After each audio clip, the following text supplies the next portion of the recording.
ये देखो भाई, ये मैं पाइप उतार रहा हूँ।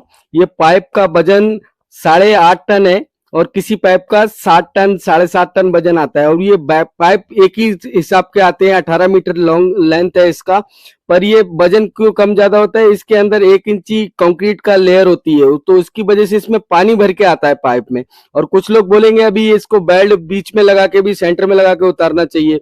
भाई, ये पानी की वजह से हम लोग 1-1 मीटर छोड़ के बेल्ट लगाते हैं। अगर सेंटर में लगाएंगे ना, हल्का भी बैंड हुआ ना, पानी एक तरफ चला जाएगा, पूरा पाइप एक तरफ झुक जाता है। इसलिए हम 1 इंची छोड़ के क्रॉस बेल्ट लगाते हैं। और हमने चैन लगाया है 16 टन का और 8-8 टन की 2 बेल्ट लगाई है, इस तरीके से